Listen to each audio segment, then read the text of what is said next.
Four Hezbollah fighters have reportedly been killed in an Israeli strike in the south of Lebanon. This threatens to ignite already fraught tensions between the two countries.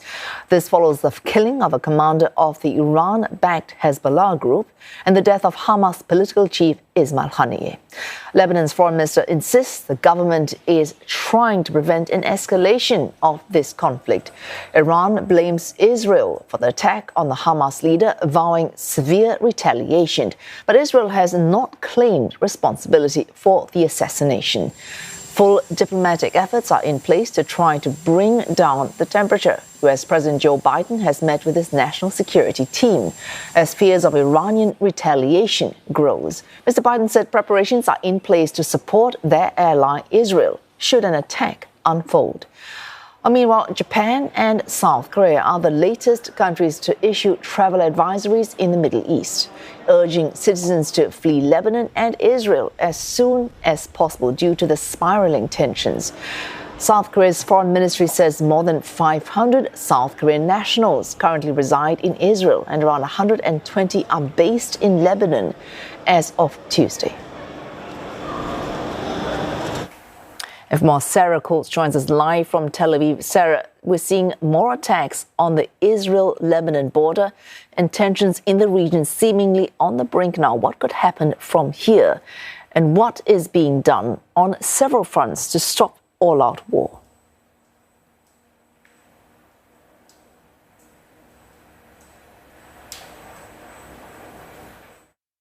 Well, this is just going to raise the temperature in a region that really is already on the brink. Now, this happened around an hour or so ago, about 100 or so kilometres north of where I'm standing. What we can confirm at this hour is 7 people have been wounded, one of those critically, with Hezbollah saying that it launched what it is calling a swarm of drones across northern Israel. Now, many of these, or most of these, I should say, were not intercepted by the Iron Dome missile defence system. These people suffered very serious shrapnel injuries with these drones making impact on a very busy highway as people were really driving below in their vehicles. So certainly a very worrying situation, one that is most likely to escalate the situation. And what we have heard from Hezbollah claiming this incident, it says that this is not the retaliation for the assassination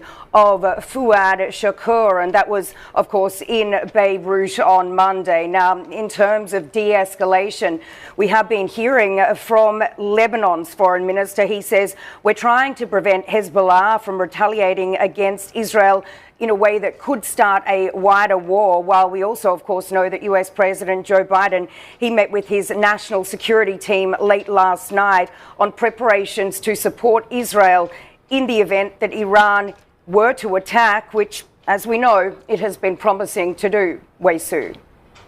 Not helping, tensions also rising in the West Bank. 2 separate Israeli raids killing at least 8 people there.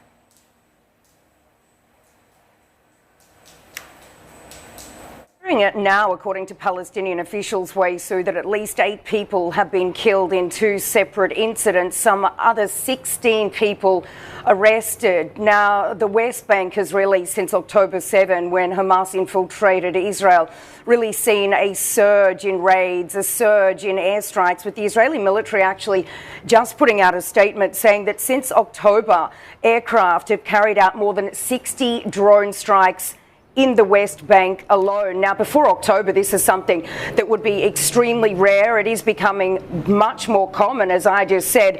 And the military says that it is carrying out these raids in the West Bank to root out terror cells. So certainly very concerning, given there's a war ongoing in Gaza.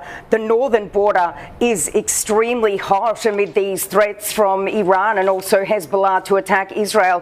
So really the last thing Israel needs now is yet another front in the West Bank, and that is certainly something that is a possibility. Wei Su. Thanks. Sarah Coates reporting live to us there from Tel Aviv.